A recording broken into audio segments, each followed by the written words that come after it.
કાચા કેળાની વેફર પાડી અને સવારમાં પાડોશીના ઘેરેથી બળીનું દૂધ આવી ગયું અને બળી તૈયાર કરી નાખી અને હું તો મશીને જ બેઠા બેઠા બળી ખાઈ લીધી ને બળી તો બહુ મસ્ત બની હતી અને મજા આવી ગઈ ખાવાની। ત્યાં દિનેશ આવી ગયા વાડીએથી ને કાચા કેળા લાવ્યા હતા ને કેળાની વેફર પાડવાની હતી એટલે મેં બેહાડી દીધા એને કેળાની ચાલુ ખેડવા અને પછી મેં બપોરનું રાંધવાનું લઈ લીધું અને આપણે રોટલા ઘડવા બેસી ગયા।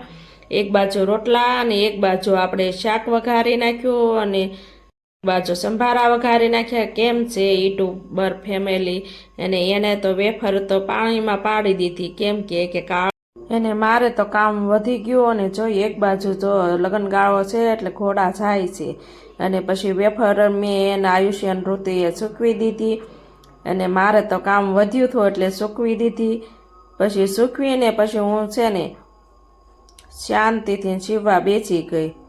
અને આયુષને ઋતુ જો પતંગ ઉડાડવાની તૈયારી કરવા માંડી અને મારે યુનિફોર્મ દેવાનો હતો। આજે રવિવાર હતો ને તે ફટાફટ મેં યુનિફોર્મ દઈ દઉં ને કાલે સ્કૂલે જાય અને કે મારી હાટું પાત્રા લાવી નાખ્યા અને પાત્રા તો મેં એ મૂકી દીધા। પછી અને ઠંડી ઠંડીમાં શિયાળામાં પપૈયા ખાવાની બહુ મજા આવે। મેં સુધારી અને પપૈયું ખાધું। ચૂલો સળગાવીને તેલ ગરમ કરવા મૂકી દીધું અને કેળાની વેફર કેમ બને એટલે દિનેશને તળવા બેસાડી દીધા અને ખબર પડે કેમ કેળાની વેફર પડે અને એને તળી નાખી અને મસ્ત મજાની પડી ગઈ હતી અને થાકી ગયા એટલે હું તળવા બેસી ગઈ અને આપણે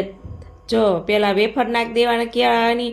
પછી લીંબુનો રસ નાખી દેવાનો એટલે બહુ મસ્ત કેળાની વેફર પડે। તૈયાર હોય ને એવી વેફર કકડીને મસ્ત પડે છે અને આપણી વેફર જો તળાઈને થઈ ગઈ તૈયાર અને હવે આપણે છે ને એમાં બધોય મસાલો નાખી દઈશું કેમ રેડીમેડમાં મળે એમ ચાટ મસાલો પછી હંચળ પાવડર પછી મરચું ત્રણેય વસ્તુ નાખીને આપણે મસ્ત હલાવી લઈશું અને તૈયાર કેમ મળે છે કેળાની વેફર એવી જ મસ્ત બની છે અને અમારે તો બધા લાય જ ખાય છે વેફર અને બધાને ગરમ ગરમ બહુ મજા આવી વેફર ખાવાની અને તમે પણ આવી જાજો વેફર ખાવા। અને આ મારો વિડીયો ગમ્યો હોય ને તો લાઈક કરજો શેર કરો અને નવા હો ને તો સબસ્ક્રાઈબ કરજો અને